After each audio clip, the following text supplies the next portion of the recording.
Assalamualaikum warahmatullahi wabarakatuh. Selamat pagi semuanya.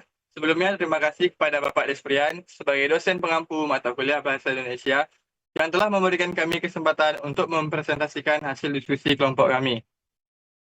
Terima kasih juga kepada teman-teman semua yang telah menonton video hasil presentasi kami. Perkenalkan, nama saya Ahmad Fadli, saya dari kelompok 1, dan saya sebagai moderator yang akan membimbing diskusi kali ini dan menyampaikan materi hasil diskusi kami mengenai pengangguran. Di sini saya tidak sendiri, saya ditemani oleh rekan-rekan saya, yaitu Perkenalkan, nama saya Nur Arsinta. Saya Pida Novitasari.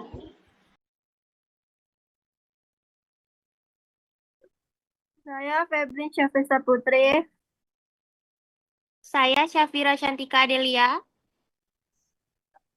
Saya Bagas Setiawan. Oke teman-teman, baiklah langsung saja kita masuk pada materi yang pertama mengenai pengangguran. Melalui latar belakang, di zaman sekarang salah satu masalah besar yang sedang dihadapi Indonesia adalah pengangguran. Tahun 2024 ini, Indonesia justru tercatat sebagai negara dengan tingkat pengangguran tertinggi di Asia Tenggara. Angkanya mencapai 5,2%, lebih tinggi dari Filipina, Brunei, Malaysia, bahkan Vietnam. Ini jadi tanda bahwa masalah pengangguran bukan sekedar angka, tapi sudah jadi isu serius yang mempengaruhi kesejahteraan masyarakat. Pengangguran itu sendiri adalah kondisi ketika seseorang tidak punya pekerjaan, padahal sudah berusaha mencarinya. Penyebab utama pengangguran, kalau dilihat lebih dalam, penyebab utamanya itu cukup kompleks. Salah satunya adalah karena pertumbuhan ekonomi kita belum cukup kuat. Selain itu, investasi di sektor-sektor yang produktif juga masih kurang. Ditambah lagi, banyak tenaga kerja yang belum memiliki kemampuan atau keterampilan yang memadai untuk bersaing di dunia kerja. Jadi, meskipun ada peluang kerja, tidak semua orang bisa langsung cocok atau diterima. Selanjutnya ada pengangguran. Pengangguran didefinisikan sebagai kondisi seseorang yang tidak memiliki pekerjaan, meskipun sudah berusaha untuk mencarinya. Nah, adapun beberapa penyebab utama pengangguran.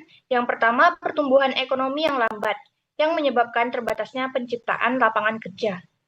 Nah, data produk domestik bruto atau BPD, dari data tersebut kita bisa melihat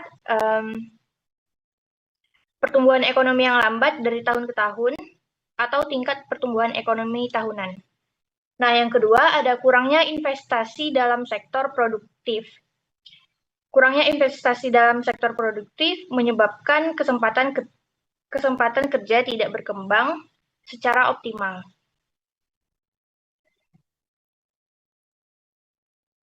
Yang ketiga ada daya saing tenaga kerja yang rendah, misalnya kurangnya keterampilan atau keahlian yang dibutuhkan oleh pasar kerja. Nah, kita bisa melihat daya saing tenaga kerja di indeks daya saing global di pilar skills. Laporan dari World Economic Forum menilai daya saing negara berdasarkan banyak pilar, salah satunya keterampilan tenaga kerja.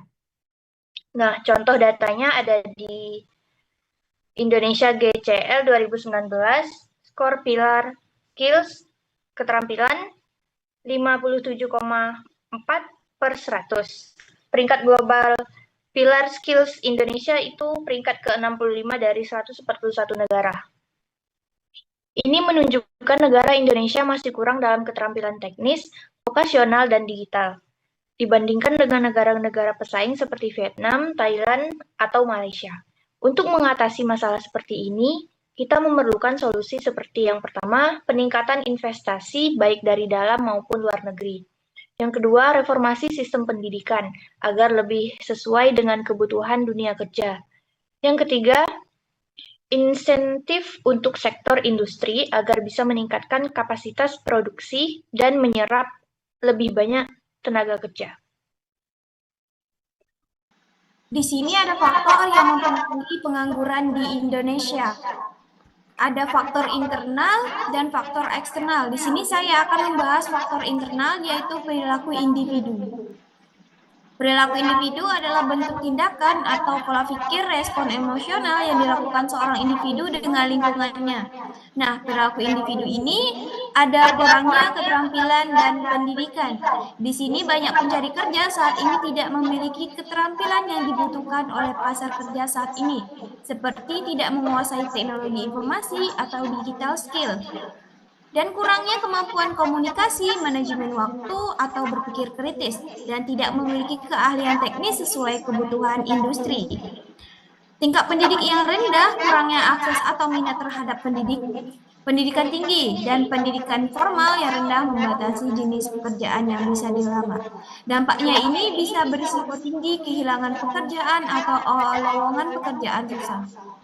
Dan tidak proaktif dalam meningkatkan diri. Ini bisa masuk di tidak mencari peluang pelatihan dan tidak memperbarui CV atau memperluas jaringan profesional dan kurang inisiatif untuk belajar mandiri.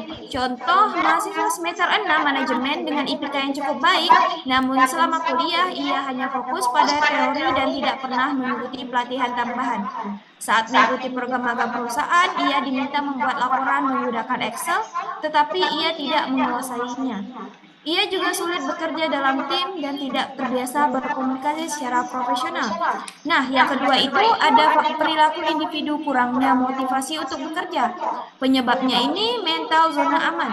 Banyak orang yang merasa cukup hidup bergantung pada orang tua atau pasangan sehingga merasa tidak perlu bekerja.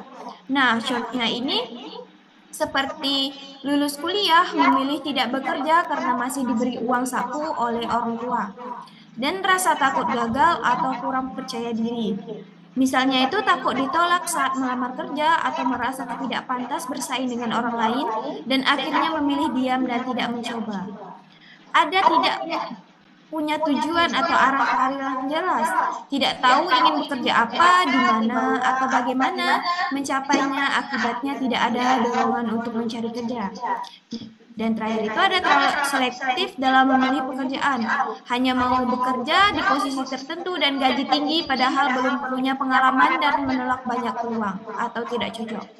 Contohnya ini seperti Aan 24 tahun lulusan D3, setelah lulus Aan hanya tinggal di rumah karena tidak tahu harus bekerja apa dan merasa masih mendapat uang saku dari orang tua, jadi selama setahun ia tidak mengirim lamaran kerja satupun dan hanya berdiam diri di rumah saja. Nah, yang terakhir itu ada perilaku individu gaya hidup yang tidak produktif. Ini bisa jadi kebiasaan yang menunda-nunda seperti Gen Z saat ini. Dan kecanduan game atau media sosial, contohnya seperti bermain larut malam hingga malas bangun pagi, akhirnya tidak semangat untuk wawancara kerja. Dan ada hidup yang konsumtif, tidak menabung untuk pendidikan atau kursus. Contohnya ini pengeluaran hanya untuk belanja online atau nongkrong tanpa investasi untuk pelatihan dan keterampilan tambahan. Baik, selanjutnya aspek sosial. Yang pertama, pengaruh lingkungan sosial. Lingkungan sosial membentuk pola pikir tentang pekerjaan yang dimana keluarga, teman, dan masyarakat mempengaruhi pandangan dan pilihan karir seseorang. Contohnya, penelitian UIN Sultan Syarif Qasim menunjukkan 73,5% mahasiswa dipengaruhi oleh orang tua untuk memilih pekerjaan tetap atau karyawan dibanding berwirausaha, meskipun mereka berminat berwirausaha. Yang kedua, tekanan sosial. Tekanan sosial bisa membuat individu menolak pekerjaan yang sesuai dengan keterampilannya dikarenakan tingginya harapan orang lain yang mempengaruhi pandangan dan pilihan karir. Contoh,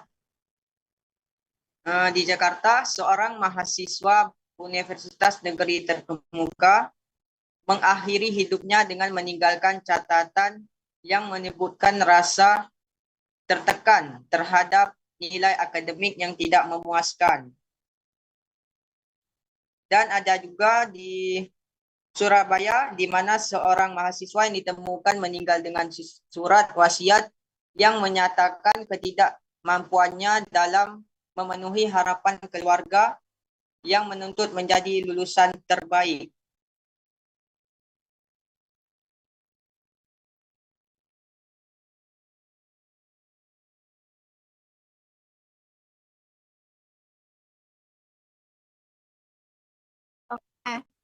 Di sini ada faktor eksternal. Yang pertama aspek ekonomi, yaitu ada dua. Yang pertama adalah pertumbuhan ekonomi lambat yang membatasi lapangan kerja yang tersedia. Pertumbuhan ekonomi yang lambat membatasi jumlah lapangan kerja yang tersedia karena ketika ekonomi tidak Sudah deh. Mama, aku jago, Ma.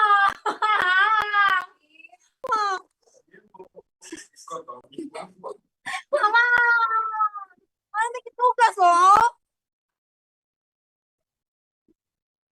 Is. Oh iya, Om, di luar dulu. Ini rekam loh.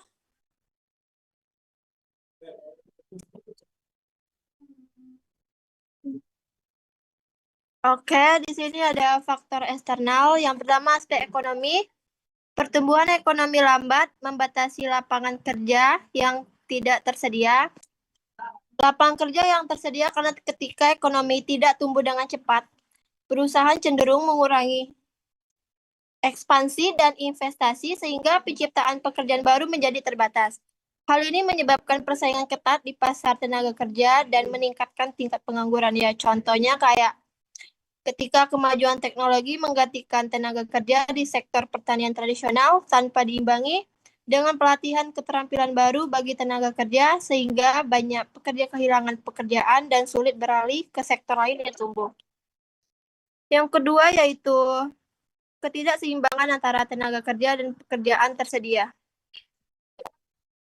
Terjadi ketika jumlah angkatan kerja yaitu tenaga kerja yang siap dan mampu bekerja lebih besar dibandingkan jumlah lapangan pekerjaan yang ada di masyarakat. Kondisi ini menyebabkan banyak pencari kerja tidak mendapatkan pekerjaan sehingga menimbulkan pengangguran. Contohnya kayak banyak buruh tani yang hanya bekerja saat musim panen, tetapi setelah panen mereka penganggur karena tidak pekerjaan lain yang tersedia. Ini merupakan contoh pengangguran musiman atau voluntary unemployment.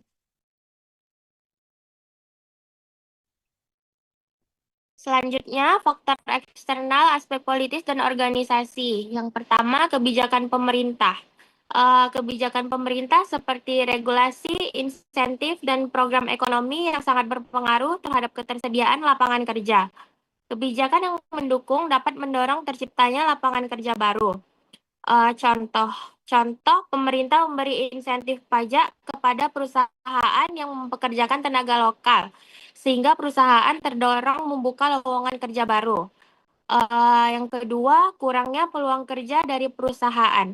Saat perusahaan mengalami krisis, stagnasi, atau beralih ke teknologi otomatis, jumlah lowongan kerja semakin menurun. Hal ini berdampak langsung pada meningkatnya pengangguran. Contoh, perusahaan menggantikan tenaga kerja manusia dengan mesin otomatis untuk menekan biaya produksi sehingga mengurangi rekrutmen. Yang ketiga, lemahnya program pelatihan kerja.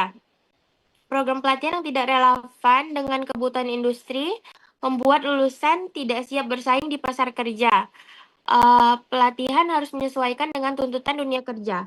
Contoh, pelatihan yang hanya fokus pada teori tanpa praktik seperti pengoperasian alat atau teknologi baru membuat peserta kurang kompeten.